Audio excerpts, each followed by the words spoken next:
শহরের পাশেই ছোট্ট একটি গ্রাম। গ্রামের শেষ মাথায় একটা ছোট্ট ঘর, যেখানে থাকে ওমর আর তার মা আছিয়া বেগম। মা খুবই সৎ ও পরিশ্রমী, অন্যের বাড়িতে কাজ করে সংসার চালান।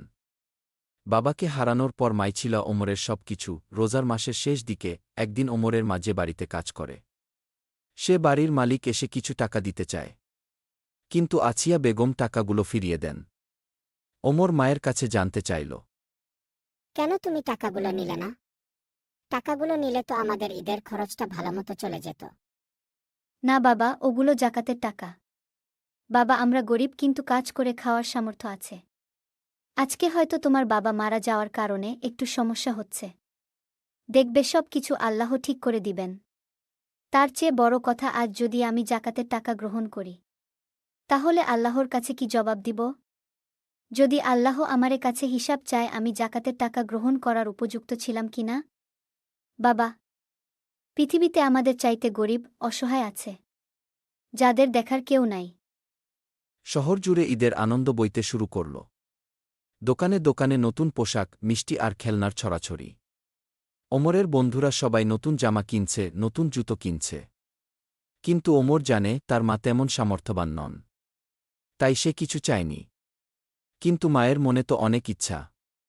একদিন ওমরের মা ও ওমর দুইজনে মিলে গিয়েছিল গ্রামের পাশের দোকানগুলিতে। ওমরের মায়ের কাছে অল্প কিছু টাকা ছিল, তা দিয়ে ওমরের জন্য একটা জামা কিনে দিতে। কিন্তু মার্কেটগুলোর সব দোকান ঘুরেও একটা জামা কিনতে পারল না। বাবা, দুঃখ করো না, জামাগুলোর অনেক দাম।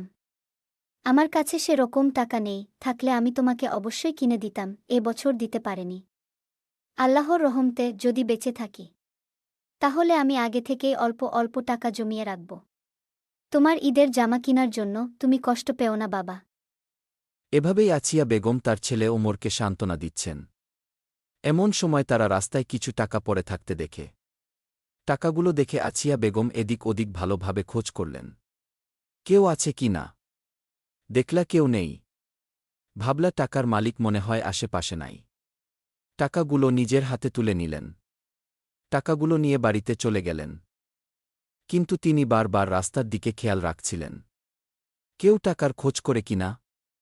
এমন সময় ওমর মাকে প্রশ্ন করল, মা, তুমি এত অস্থির হচ্ছ কেন? আচ্ছা মা, আমরা কি টাকাগুলো থেকে কিছু টাকা খরচ করতে পারি না? না বাবা, টাকাগুলো থেকে আমরা আমাদের জন্য খরচ করতে পারি না। এটা আমাদের টাকা নয়। এটা যার হারিয়েছে তাকে ফেরত দিতে হবে।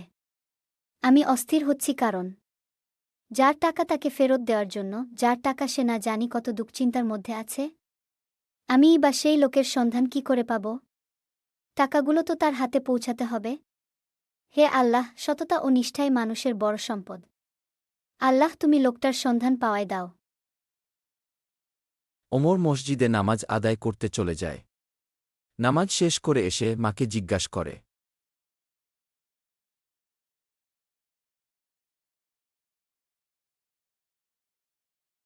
মা, টাকাগুলো কার? খোঁজ পাওয়া গেল। আমি মসজিদে একজন বৃদ্ধ লোকের টাকা হারিয়েছে শুনতে পেলাম। আমি তাকে আসতেও বলেছি। ঠিক করেছ বাবা, টাকাগুলো কার এখনো খোঁজ পাইলাম না।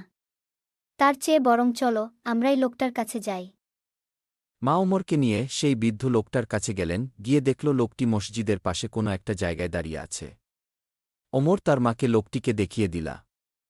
ওমরের মা ওমরকে আগেই বলে দিল, সে যেন লোকটিকে কিছু না বলে। লোকটির কাছ থেকে আগে জানতে হবে যে টাকাগুলো সত্যই এই লোকটারই কিনা। আছিয়া বেগম লোকটির সাথে কথা বলে যাচাই করে যখন দেখল টাকাগুলো এই লোকটারই, তখন সে লোকটাকে টাকাগুলো দিয়ে দিলা। টাকাগুলো পেয়ে লোকটি ওমরের মায়ের উপর অনেক খুশি হল। তিনি কিছু টাকা দিতে চাইলা। না, টাকা আমি নিতে পারব না। আমি যা করেছি আল্লাহকে খুশি করার জন্য করেছি। বৃদ্ধলোকের চোখ ছলছল করে উঠল। তিনি কথা বলার আর কোনো ভাষা খুঁজে পেলেন না। তিনি চুপ করে সেখান থেকে চলে গেলেন।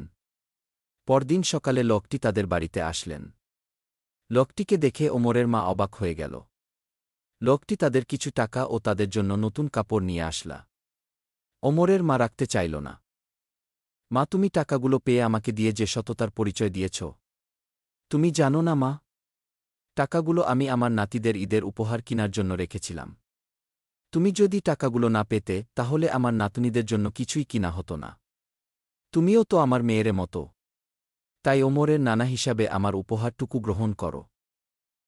ওমরের মা আর না করতে পারল না।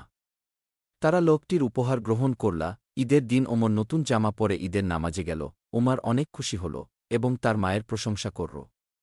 ওমর বুঝে গেল সত্যিকারের আনন্দ শুধু নিজের জন্য কিছু পাওয়ার মধ্যে নয়, বরং সাত থেকে ভালো কাজ করার মধ্যে পাওয়া যায়।